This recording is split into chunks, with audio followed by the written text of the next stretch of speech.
Navedando, un programa dedicado a la imaginación de la palabra entre amigos.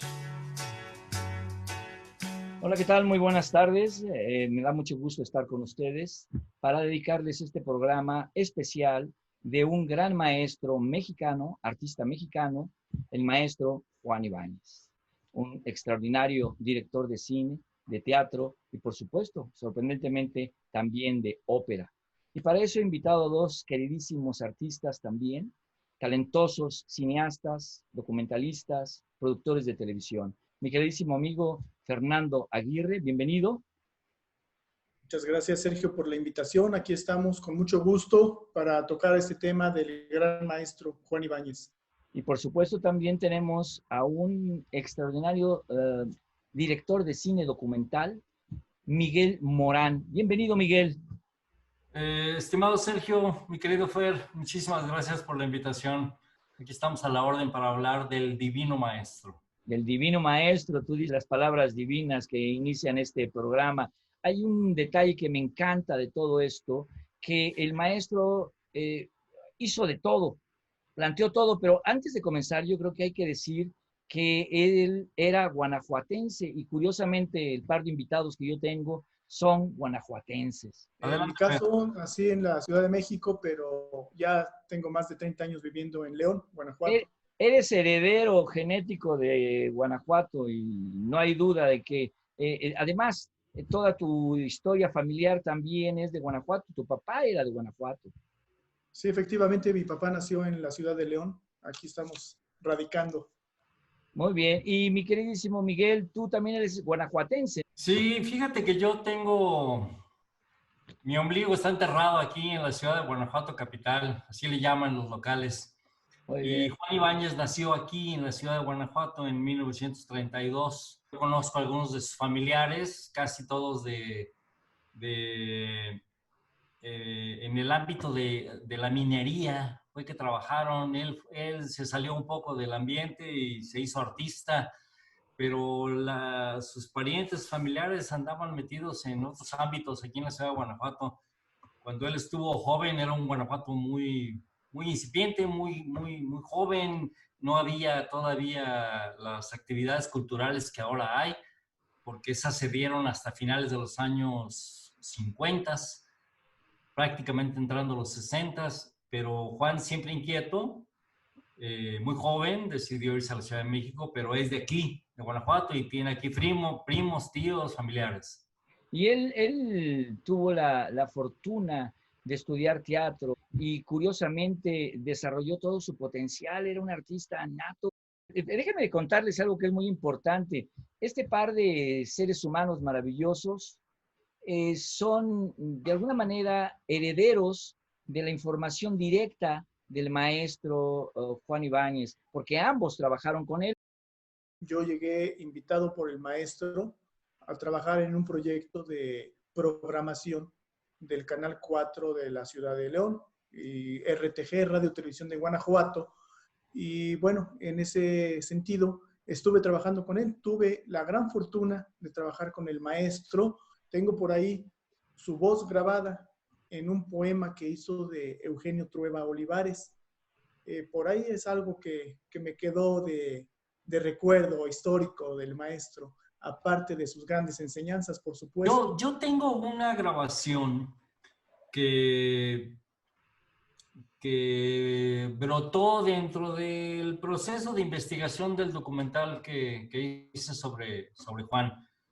Yo me di a la tarea de entrevistar a amigos suyos cercanos, a gente que había trabajado con él, lo intenté con familiares, en fin, la gente que me abrió las puertas de su alma para hablar de Juan. Tu documental es extraordinario y vamos a platicar de él porque quiero decirles que posiblemente sea el documental más completo que yo he visto del maestro. Y lo hizo Miguel Morán. Ahí como cereza de pastel, sí aparece una entrevista a Juan. Me la brindó de su biblioteca personal un querido amigo mío, Manuel Irizar, quien fue pieza fundamental.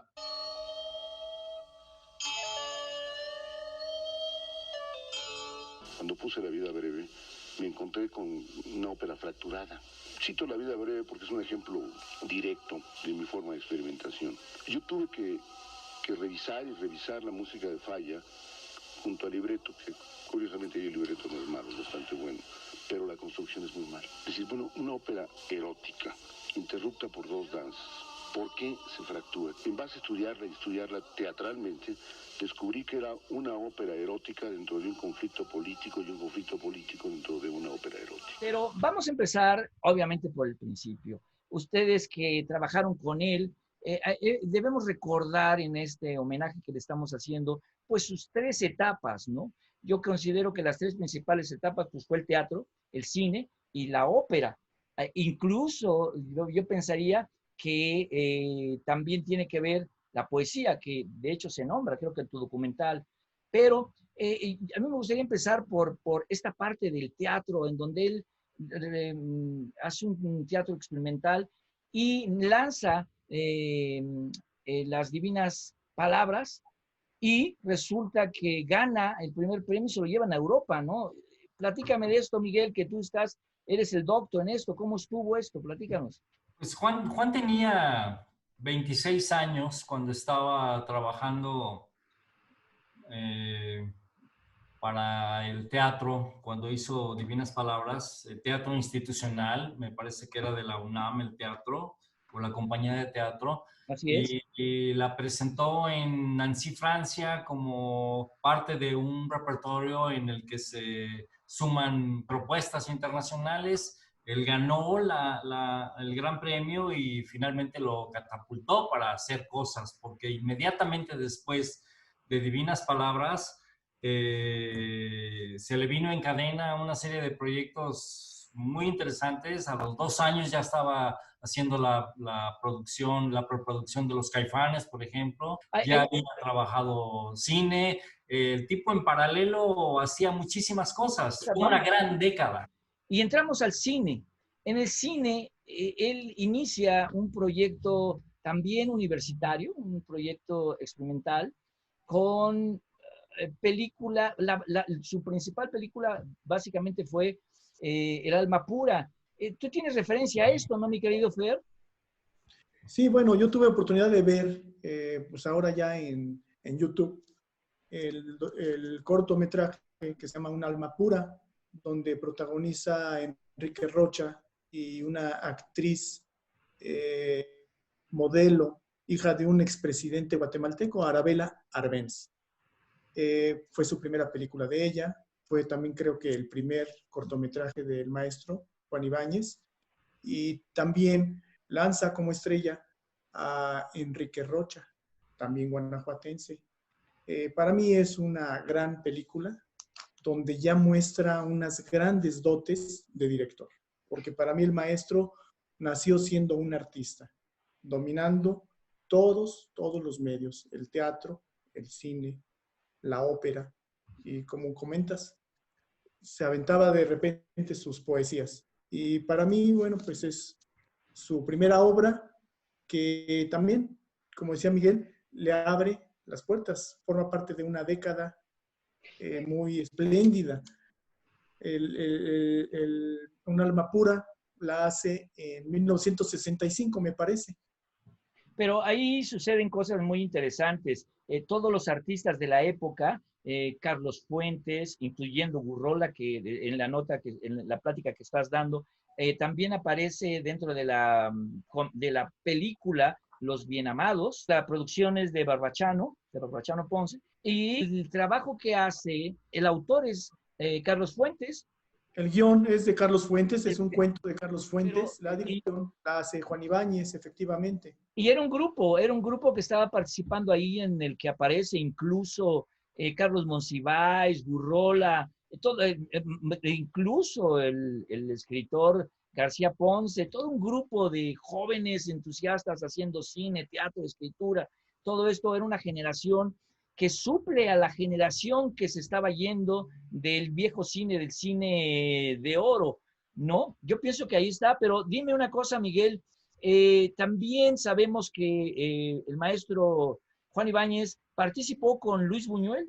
Él estuvo, creo que de asistente, muy joven, y de ahí retoma una influencia enorme del surrealismo que aparece en todas sus películas. ¿Nos puedes platicar algo de esto, tú que tienes toda esta gama de información? Juan Ibáñez siempre se enorgullecía enormemente de haber sido alumno de Buñuel.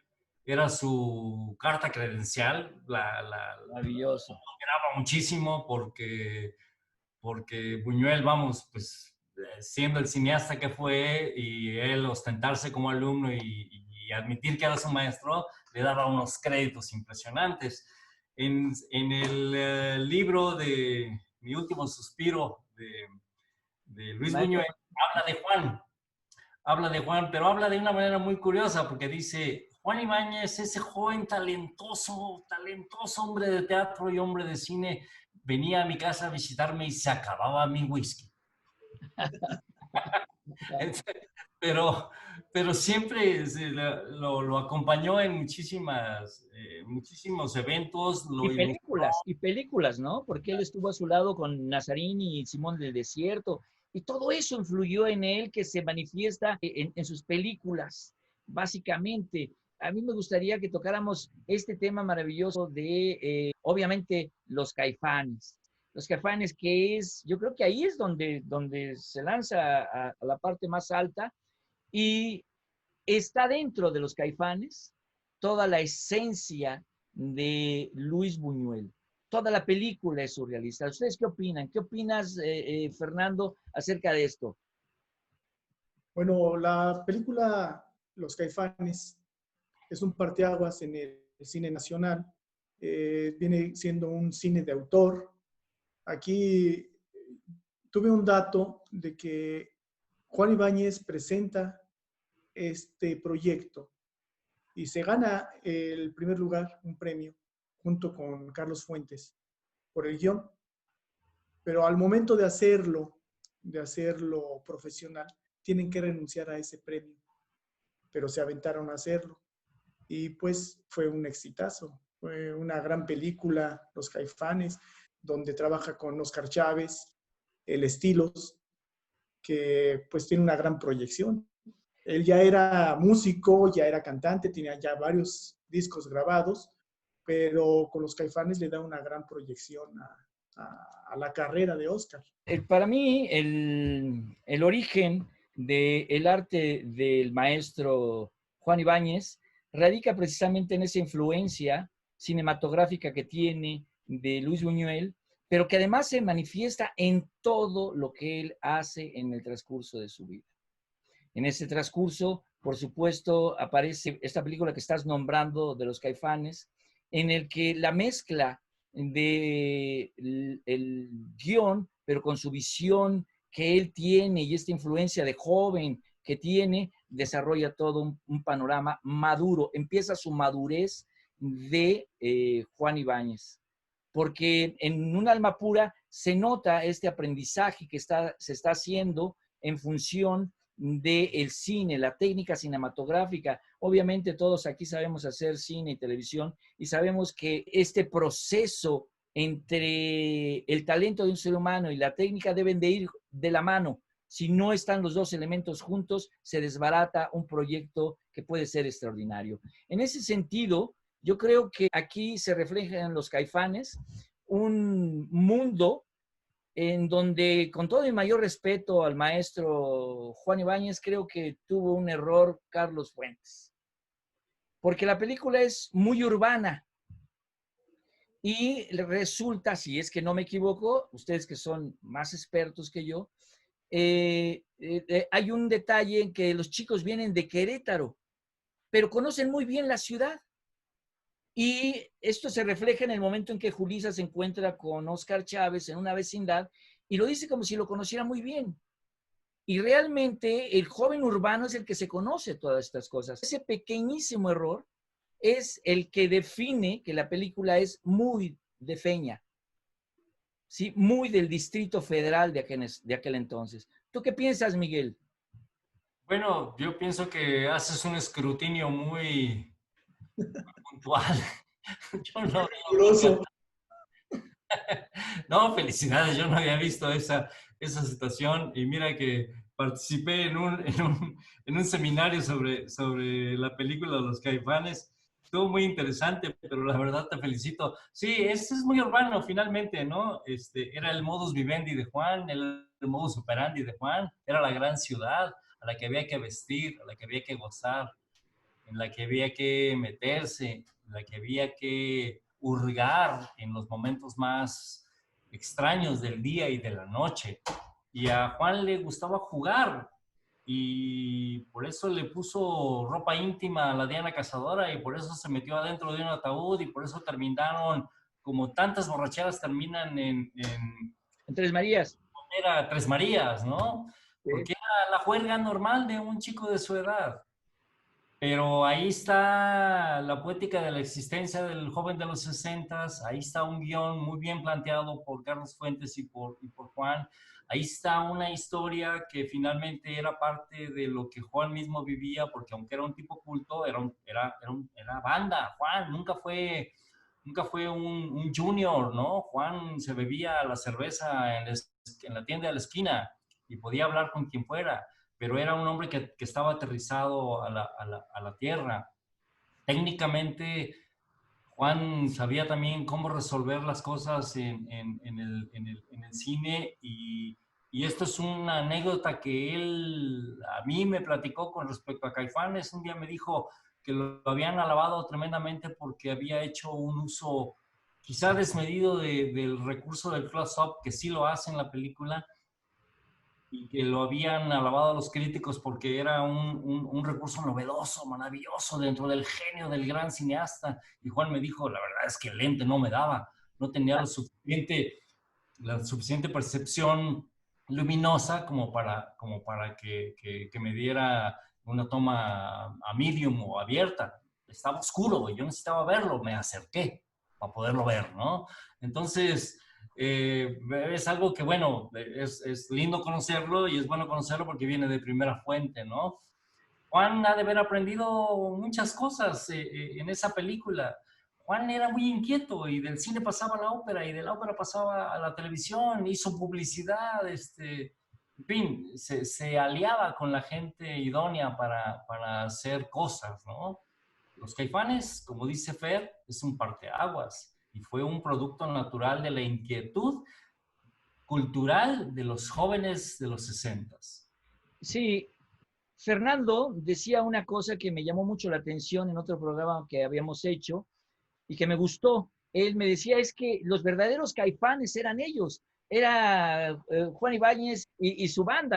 Sí, lo comenté porque efectivamente lo que hacen los actores es lo que habrían hecho o lo que quizás les hubiera gustado hacer, lo que ellos llamaban las jaladas, subirse a la diana, ponerle la ropa, meterse al ataúd, robarse las coronas de flores de la funeraria, salirse robándole la guitarra a un joven en el restaurante, en el puesto de tacos, todas esas jaladas, como ellos llaman en las películas, son cosas que, pues, para mí, los verdaderos Caifanes eran el equipo de producción y dirección de los Caifanes. Interesante la parte donde se meten al ataúd, no es más que una búsqueda de una explicación en su momento histórico de los 60s, porque esto era lo que se vivía en ese proceso. Juan García Ponce, si leemos sus novelas, tiene muchos elementos eróticos y búsqueda de la muerte. Carlos Fuentes con Aura, en fin, todos se meten en este mundo de la búsqueda y las respuestas que buscaba el joven de los 20, 25 años. Y él en particular, la escena del ataúd en donde todos se meten al ataúd y empieza también el gran Sergio Jiménez, usted métase en el Santo Niño de Atocha, usted no sé qué, y él termina con el de la Santa Muerte. Pero empieza una especie de monólogo entre los Caifanes en silencio. Y después aparece, después del último monólogo que hace Óscar Chávez, aparecen todos afuera, junto con una mujer que representa para mí el simbolismo, es la muerte, la que está con los lobos, que es la prostituta, ¿sí? Y le dice la novia del gato, pero aparece allá en silencio y todos aparecen en esa parte de atrás de la funeraria, en silencio, cada uno de ellos. Esta búsqueda de Juan Ibáñez para mí se manifiesta en toda su obra. No sé qué piensas, Miguel y mi querido Fer. Miguel. Sí, finalmente en su obra plástica también está implícita, en su selección de temas operísticos también está implícito. Es un tema recurrente en la vida y en la obra artística de Juan. Quizás sea el ADN del mexicano. A lo mejor ahí tenemos algo que buscar, algo que encontrar, algo que experimentar. Ahí está implícito. Sí, pasemos de los Caifanes a la Generala, ¿no? Que para mí hay una evolución gigantesca en cuanto a la madurez de un artista con técnica cinematográfica. No es lo mismo un alma pura, técnicamente hablando, talentosamente sí, pero técnicamente hablando no es lo mismo un alma pura que los Caifanes que la Generala. En la Generala hay una evolución gigante. No sé si están de acuerdo, pero yo creo que la madurez total llega en la Generala, que no me lo esperaba, porque hubo mucho trabajo cinematográfico de la Revolución que fracasó, pero esto es enorme, ¿no? ¿Sí? Fer, ¿tú qué opinas acerca de la Generala en ese sentido? Bueno, me parece pues una gran película. Técnicamente, pues no te puedo decir porque el maestro tenía recursos para todo. Yo veo su trabajo muy profesional, muy artístico, desde un alma pura, que ahí ya viene con la escuela del maestro Luis Buñuel.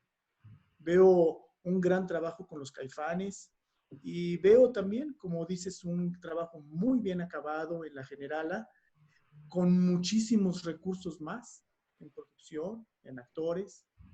Y lo que más me gusta de la Generala es el sueño. El sueño, y creo que es lo diferente, Es el lo sueño que lo muy diferencia de otras películas de la Revolución, el sueño de María Félix, que es totalmente surrealista. totalmente buñuelista. Surrealista, definitivamente, son surrealistas. Hay dos homenajes directos a Buñuel en Divinas Palabras, cuando pone a pelear a los toros, y en La Generala El Sueño. Son homenajes a su maestro y son homenajes impresionantes. Los recursos de producción no son fáciles, tiene muchísimos valores de producción, su realización es muy complicada, pero Juan tenía un lema con respecto al cine que decía: el cine era difícil, si fuera fácil cualquiera lo haría. Entonces el tipo se metía en cada embrollo porque le gustaba. Juan era barroco y complicado, pero finalmente tenía la lucidez y el buen tino de llevar a buen puerto las cosas cuando le interesaban. Cuando no, nada más se daba la vuelta y se iba o no hacía caso, pues, ¿no? Estos dos elementos me parecen fundamentales en la obra de Juan como homenaje a Luis Buñuel. La escena de los toros que menciona Miguel en Divinas Palabras es que en la obra original no lleva la escena de los toros, pero Juan Ibáñez los metió. Y aquí lo que más me impresionó, me llamó mucho la atención, es que él utiliza grúas, independientemente de que la obra está ambientada en otra época, con sus vestuarios, pero utiliza grúas y no le importa que se vean las grúas para bajar a los toros. Es importante ese dato. Nombraste muy acertadamente, Miguel, Divinas Palabras. Repite este triunfo con Silvia Pinal. Incluso creo que le mete dinero a Almada, ¿no? Y aparte es parte de la película, pero me sorprende el haber leído antes de comenzar esta plática con ustedes, el que Silvia Pinal había comentado de que esa película la iba a hacer con Luis Buñuel. El problema por el cual no se hizo esa película con Luis Buñuel, la iba a dirigir Luis Buñuel, es porque el hermano del Valle Inclán no autorizó darle los derechos. Entonces se detiene la película, pero después viene Juan Ibáñez con el contrato de hacer la película. O sea, él sí consiguió los derechos, pero tú sí conoces la película, me parece que es también extraordinaria, ¿no, Miguel? Sí, la película es verdaderamente una obra plástica impresionante. Cada cuadro de la película es una pintura El trabajo de escenografía, el trabajo de iluminación que hizo Figueroa, por cierto, Wow. y el trabajo de escenografía que es de Juan, es una obra, es que tiene una fusión muy extraña de bienes palabras. Es una fusión entre teatro y cine. La propuesta plástica del teatro es impresionante y es maravillosa. Y el ritmo que le imprime Juan dentro de la película también es excepcional, porque es una película como si fuera rodada en la Edad Media. Es una película como de contenido histórico. Nada se repite. Todo es un acto de magia infinito. Zombies. Mi muerte me está acechando. Me acecha así, me enamora con su ojo lánguido. Anda, porque yo te robo el helado. Anda, vámonos al diablo. Que también me gustaría cuestionar, porque él dice que él es hombre, su base es la exploración, lo experimental, y que no puede negarse a eso con lo que se formó de chico, pero yo aquí cuestiono, es que todo artista, grande, pequeño, toda su vida, será una búsqueda experimental de su trabajo. Él hizo películas con Boris Karloff y muchas de ellas eran como medievales. Entonces, toda esta onda de joven hace que se meta en estas cosas del terror del maestro Boris Karloff, que de hecho te voy a decir una cosa, en una de sus películas la estrella principal era Tongolele, ¿no? ¿Sí? O sea, explícate esto, forma parte de su experiencia de aprendizaje, pienso yo, ¿sí?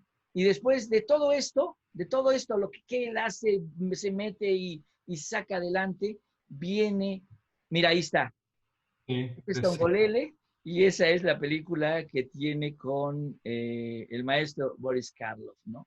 Sí, vudú y todo ese tipo de cosas. Pero después de esto viene, y aquí es donde entramos a una parte que vamos a mezclar entre su conocimiento de ustedes que conocieron al maestro físicamente, platicaron con él. Me decía Fernando que por ahí se echó 2 o 3 tequilas con él. Sí, esta parte muy humana que él tenía, que tú la reflejas muy bien, Miguel, en tu documental, que todos hablan de un genio, pero también de un hombre, y me llamó la atención estas frases de un gran amigo, un mal amigo. O sea, me sorprende que se digan estas cosas, pero Buen es amigo, mal amigo. mal, pero es la parte humana, porque él no podía dejar de ser humano. ¿Qué nos platicas de estas palabras, mi querido Miguel? Mira, yo reconozco en Juan a un maestro. Yo lo conocí recién pasados los años 20, han de haber tenido como unos 22, 23 años, y para mí fue un maestro de la vida porque él me encauzó a aprender muchísimas cosas de lo que después fue mi oficio. Y no solo me encauzó y me criticó, sino que me invitó a trabajar con él después de nuestra experiencia en León. Yo me fui con él a la Ciudad de México, hicimos muchos trabajos juntos, en donde él era el asesor, porque según Juan tenía un método infalible. Un día llegó y me dijo, ya tengo el método. Y le dije, ¿cuál es, maestro? Tú lo haces y yo lo reviso. Fabuloso. Eso era bastante bueno porque él tenía la opción de verlo fresco, ¿no? Y además cobraba por lo que yo hacía. Uno de verdad que aprende muchísimo de este tipo vamos, de proyectos. Y yo a veces me refiero a Juan, depende de cómo esté mi ánimo, pero para mí era un hombre maravilloso, pero era un padre intelectual hostil. No te perdonaba una. Te decía, si está mal, te voy a decir por qué. Si está bien, no hay por qué decirlo. Nos seguimos adelante. Pero su parte humana era infalible, era un gran tipo, pero era durísimo, durísimo, durísimo, pero amable a la vez, porque además era generoso con quien él quería ser generoso. Y tuvimos la suerte, no uno, muchísimos, de aprender de él. En ese sentido, no era un tipo díscolo que se guardara la información o se guardara su comentario. Eso es lo más maravilloso de un maestro. Cuando alguien llega a que le digan maestro, es aquel que no se guarda las cosas. Y bueno, yo creo que nos estamos acercando al final, agradeciéndoles a ustedes su gran talento. Miguel Morán, director de cine, documentalista. Gracias, mi queridísimo Miguel. Gracias por la invitación, estimado Sergio. Gracias. Y mi queridísimo Fer, muchas gracias, productor, director de televisión de muchos años y también periodista y hoy empresario. Muchas gracias, Sergio. Un gusto estar con ustedes. Un saludo, Miguel. Muchas gracias. Mi querido Fer, un abrazo. Muchas gracias. Gracias, nos vemos en la próxima sesión. Igual y volvemos a hacer una cosa con esos maravillosos seres humanos, talentosos y extraordinarios directores. Gracias, mi nombre es Sergio Naveda y nos despedimos.